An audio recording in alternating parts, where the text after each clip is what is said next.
So I've seen The Invisible Man twice now, and I've got to say, I just don't get it. I have no problem with the actors' performances, or the effects, or the soundtrack. All of those are great. I just can't wrap my head around the plot. So the movie's about an abused woman, Elizabeth Moss, escaping from her controlling billionaire boyfriend, only to continue to be harassed by him after he fakes his death and stalks her in his optical camouflage invisibility suit. Herein lies my problem. I'm fine with the invisibility suit. Dude's got military contracts and optics technology. That's enough for me. I just don't understand his use of the suit. So Elizabeth Moss's character, Cecilia, such a Hallmark name, gets up in the middle of the night and flees her husband. However, she doesn't get away quietly because she stops to take the collar off her dog, even though there's still a massive wall it would have to scale to get away. We're also shown later that he's being taken care of and he's doing just fine without her. Anyway, she sets off a car alarm and makes a dash for it. She meets her sister at 4 o'clock in the morning in the middle of the woods outside her house with a packed duffel bag, and the sister can't piece together what's happening. Even after the husband comes sprinting out of the forest, hollering like a maniac, and starts smashing the side of her car. I hate the sister. So they get away, and we cut to weeks later, where C is shacking up at her cop friend's house with his daughter. She's clearly experiencing PTSD and can't even get the mail. Elizabeth Moss is a great actress, and she really nails the role of an abused woman. I really sympathize with her.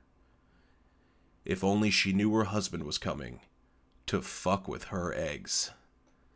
That monster. Anyway, as it turns out, the husband just couldn't bear to be without her and offs himself.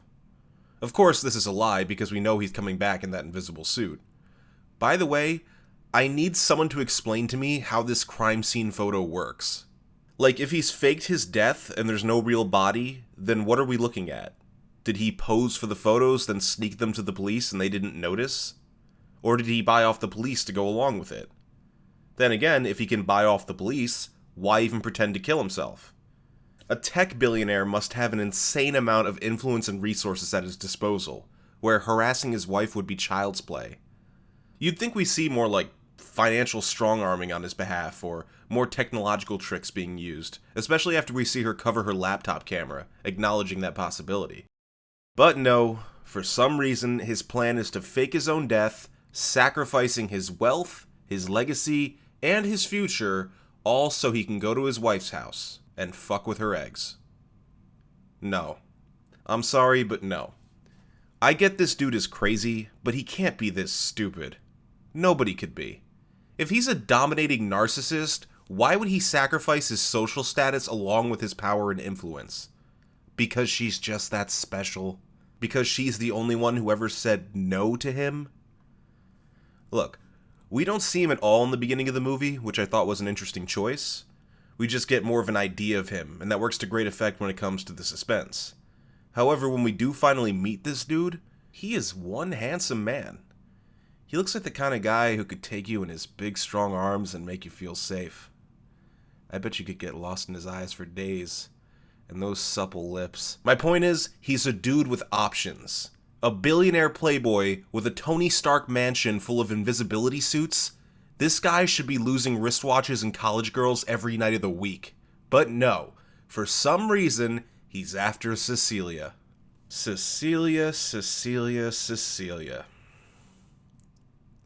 Listen, I'm no looker, but I am brutal. And I gotta say, Elizabeth Moss is not throw away my billions hot. She's an attractive girl, says every show or movie I see her in. But much like Maggie Gyllenhaal in The Dark Knight, I don't see a powerful man throwing away his legacy for anything under an 11. Elizabeth Moss is a great actress, and kills it in this role, but for the idea of a billionaire throwing his life away on a woman, you need a Margot Robbie or something. Never say never. I would fuck that girl if she was my sister. I would let that girl give me fucking AIDS. Now, you might be saying that this all doesn't matter because his plan eventually ends with him being discovered alive, so he's not really losing anything. But slow down. There's a lot more that happens before then that makes his whole plan nonsensical. So when he died, he left her $5 million in his will that she'll receive unless she commits a crime or is deemed mentally unfit. Strange clause. As it turns out, his plan was to gaslight her with the invisibility suit into losing all social ties and eventually getting her locked up so she loses the money. Well, why even give her the money in the first place then? Just to go na na na na na na. Was this always in his will, or did he make a last-minute change to it just before his out-of-character suicide, which would immediately draw the attention of any detective with half a brain? So besides fucking with her eggs, the dude also writes an angry email to her sister from Cecilia's account, talking shit and saying she never wants to see her again. Now, if I got an email from my brother saying I was a good-for-nothing fat fuck, I'd agree, but I'd also give him a call and check in on him. However, I guess that's a weird response on my part because the sister in this movie takes it as gospel truth and tells Cecilia to fuck off when she shows up on her doorstep seeming confused about the whole situation. Solid writing. Honestly, who's never heard of a hacked Facebook account? He probably didn't even write in the same style she always did. And who emails anyone in 2019 to chat? Fuck this movie. The Invisible Man also takes Cecilia's blankets off one night and takes pictures of her sleeping. The Paranormal Activity vibes are so strong with this movie. He basically just keeps messing with her, trying to make her look crazy. I kinda consider it a missed opportunity for us to not know if he was really there or not. It would have been interesting to have this film told by the unreliable narrator of a woman going through PTSD and questioning her reality. But no, it's definitely a guy in an invisibility suit. Fucking with her eggs. Eventually, he winds up slapping the daughter, who immediately blames Cecilia, even though she was nowhere close to her and in a bad position to throw a jab. So Cop Dad decides to take his daughter and leave his own house. Where is he going? And why is he the one leaving? Sucks he did, because this chick starts throwing coffee grounds and shit all over the floor. She then gets the idea to call the husband's phone, which I guess he left in the attic for some reason. Why and how would he go into the attic? I guess we wanted a creepy attic scene? Or he just wanted to corner her so he could block the exit and go, boo! So she throws some paint on him, and he goes running to wash it off in the sink for 5 seconds. Sure. Also, shout out to the ladder in this movie, which gets a setup and payoff for some reason. Like it has an origin story in this film. What the fuck? Anyway, the Invisible Man decides to get physical, and starts tossing her around the house. The effects are on point here, but something about this scene is just funny to me. It looks like a mime getting mugged. So C escapes from the house and calls an Uber, who arrives within 30 seconds. At 4 a.m. in the suburbs? That's more unbelievable than the invisibility suit. But apparently, this dude is the best Uber ever, because he picks her up at 4 a.m., drives her hours out of town to the billionaire's house, waits out front for like 45 minutes while she goes in, and then he drives her back to town. What a trooper. So, when she does go to the mansion, something really stupid happens. She goes down in the basement and discovers a second invisible suit. This suit she is able to activate using an iPad that is controlling it and can see from its perspective. Remember that. Now, when she hears the husband come home, she takes the second invisible suit and hides it in his closet. Then, with him standing at the door watching her, she escapes past him and leaves. What the fuck? So many things wrong here. Let's start with the fact that she didn't use the invisible suit to avoid being found. She just hid it. Why is she hiding it? And why in his closet, right in front of him? This second suit will ultimately wind up being his undoing in the end of the film, because apparently he couldn't find it even though it was clearly right in front of him. On top of that shit, remember that iPad? It sees from the suit's perspective, and I'm guessing a tech billionaire might have some kind of tracking beacon, Find My Perv Suit app. Now, people criticize me for focusing on the flaws of a movie too much, but do you understand how this scene is absolutely crucial to the plot, and it only works because our characters are stupid? This genius tech expert, master manipulator, dies because he can't find his own suit in his own house with the remote. I can't ignore that. Also, just because my brain can't help but ask questions, if the suit's iPad records what the suit sees, she probably should have checked to see if one of those iPads had the recordings from when he was fucking with her eggs. That would be all the evidence she'd need to prove her story, but instead of just snagging the iPad, she inexplicably hides his spare suit. Ugh. Apparently, she's so confident about her hiding spot in the closet, she meets with her sister to clear the air and tell her she has absolute proof that this guy is committing egg fuckery in the first degree. But then... It has cameras and it somehow... What?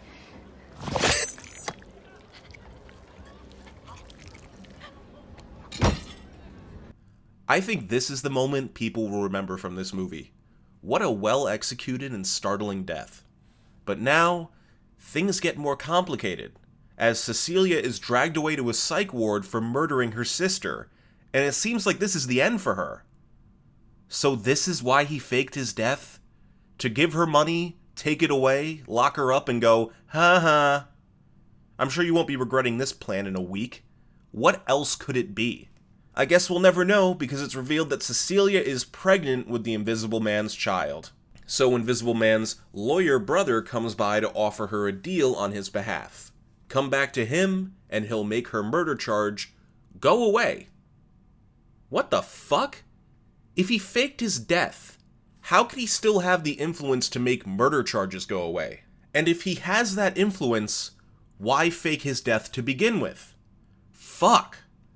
Just freeze her accounts, blacklist her from employers, then have her arrested for some bogus charges. A couple of phone calls seems a lot simpler than faking your death, framing your wife for murder, then getting her off for said murder. Anyway, Cecilia snags one of Lawyer Brother's pens so she can take care of business. I'm feeling the same way right about now. But the Invisible Man stops her from going down the lane, and she stabs him, damaging his suit. This leads to a long sequence where the Invisible Man takes out a dozen of the dumbest guards you've ever seen. He knocks out some, but kneecaps and shoots others.